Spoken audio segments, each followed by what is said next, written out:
Sup, guys, girls, ladies, and gentlemen. This is the official second episode of Swim Clowns. I'm here with my co-host, Brett Wildbaker. Brett, how you doing? Good, doing well. How are you? I'm doing fantastic, man. It's been a really good weekend. We're just thriving over here. So in Tampa, Florida. I just want to make it clear to you guys, you listeners, that we are not doctors, scientists, or psychologists. We're just two swim coaches with the combined 20 years of swim coaching, whether that be college, high school, some really your club. We're just here to answer your questions and hopefully help it make you guys understand your swim world a little better, give you some wise wisdom and some advice that might help you guys moving forward. So, Brett, what do we have today? Well, we got three pretty heavy questions. Hopefully, we'll be able to answer some of them. So, first, first one that I have is I've been told to worry about the process, but it's hard when I haven't dropped time in over a year. Help me understand and keep a positive mindset. So, uh, we well, when I was coaching, we had a lot of time where you really had to trust the process, and it was it's tough. It's really tough to sit there and say, I have to trust that this is going to happen. There's going to be times where you don't drop time. There's going to be times where you add a lot of time, and there's going to be times where you're right at your best time, but you just can't get to it. And that's just one of those things where you have to just tell yourself that it's going to be okay. Yeah. And I just want to give this example out there. So, my first year of coaching high school, I had some very, very talented swimmers on my team.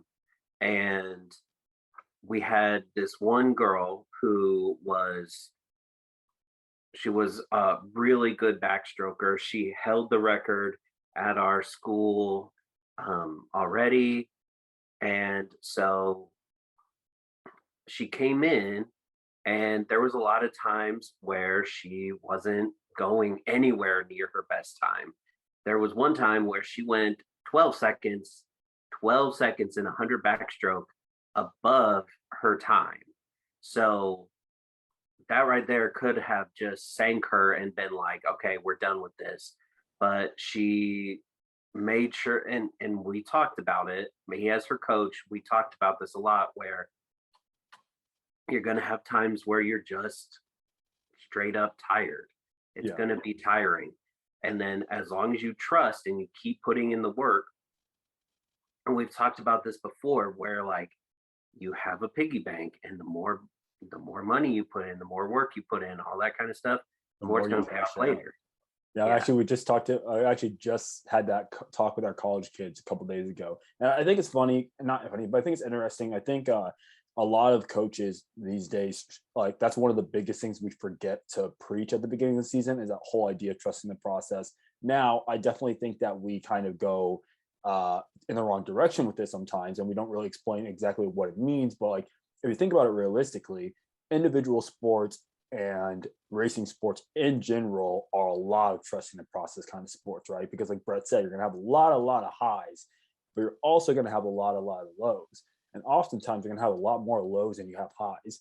And so, you know, in your situation, where you're having all these struggles and you're trying to be positive and trying to have a positive outlook, listen, like you're with that coach for a reason. You're in that situation for a reason. So it obviously means it's been working out in the past. So like this, just because this one year it might not be working out the way it worked out in the past years doesn't mean it's not working. It just means something different is happening. Every year is going to be different. You're going to have different struggles every year, and you're going to have different time drops in different parts of the year. And the older you get, again, we've talked about this a lot. You're not going to see those time drops until the very end. And so, I think I speak for Brett when I say that also is just that, you have to just do what you're doing because it's working. And you don't, I think at the end of the day, we don't need to tell you that you need to just be positive and it's going to be okay. Cause I think all you need to do is just trust that yourself. You just really need to go home tonight and just, stop stressing about things, stop comparing yourself to other people, other friends who might be going fast right now, and just be like, I'm on my plan right now, my season plan. My coach made it for me. I got to trust in that, and everything's going to be okay. And I think the moment you'll stop stressing about that. I think you'll see a huge change in just the whole thing in general. Yeah. So just a just a thought about mindset is you have to go in thinking that you are putting in enough work that sooner or later it's going to pay off. Like that has to be how you're thinking about it. Because if you don't think about it that way, then it tends to come off as like negative thoughts and and like poor things start happening, stuff like that. Now, to go back to the story that we were talking about, so we had this girl, she went 12 seconds above, and she kept trusting the process. And then at the end of the year, she rebroke her own record and went the fastest she's ever gone, one of the highest finishers at our sectional.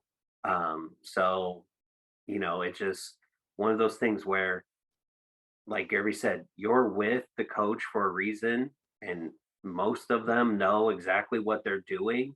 So just know that sooner or later it's gonna pay off.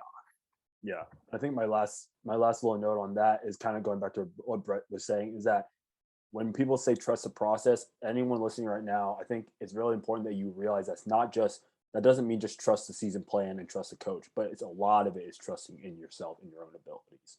So, Yeah. Yeah. all right, Brett, what's our next question?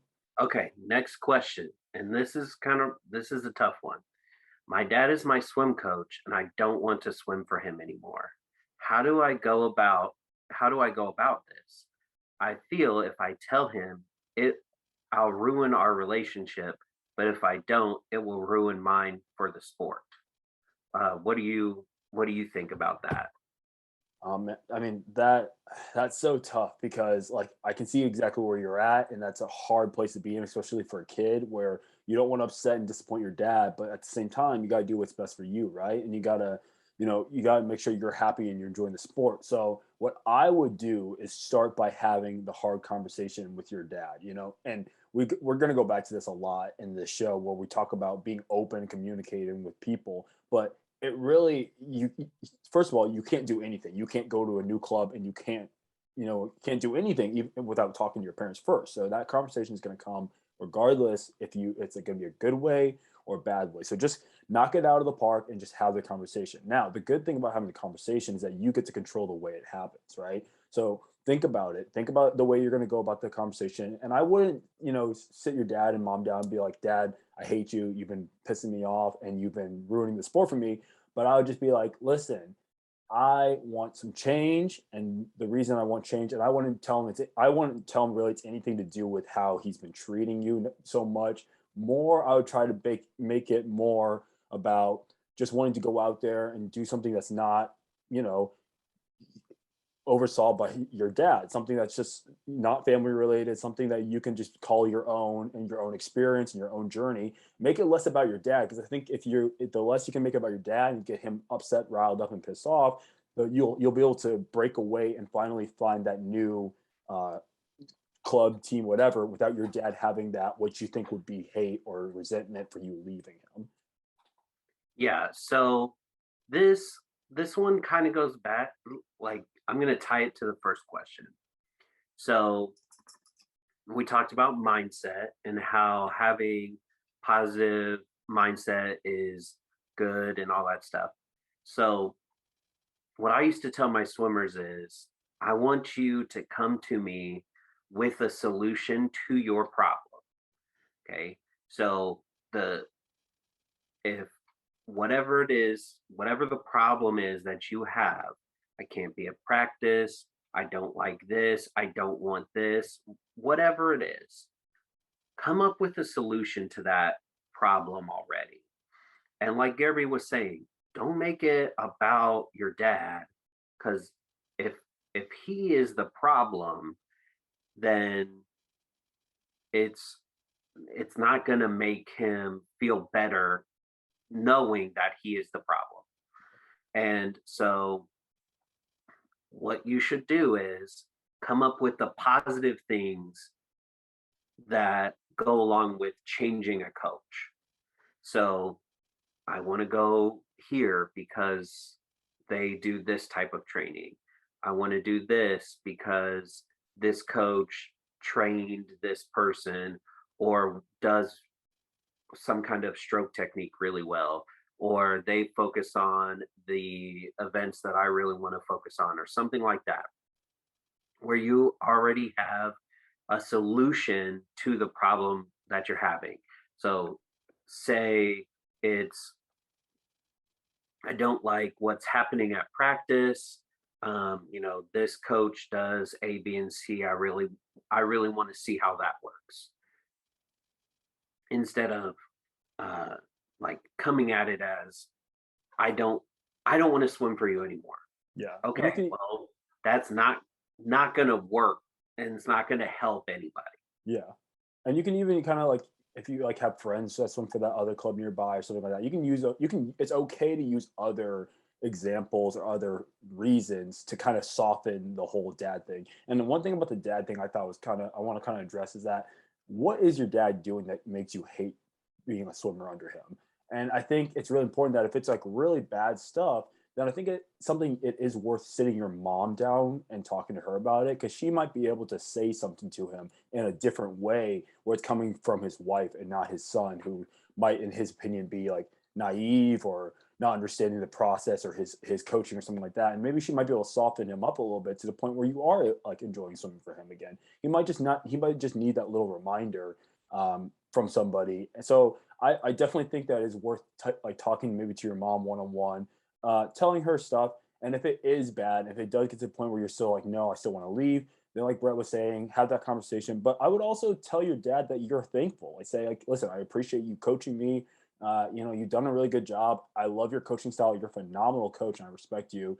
I just want to do this and take my own journey. And there's nothing wrong with that. Yeah, so I like the idea of talking to another adult because sometimes we as adults have some trouble when people younger than us try to, I don't want to say give us advice, but tell us, hey, I don't necessarily like this, or I don't know this, or whatever it is.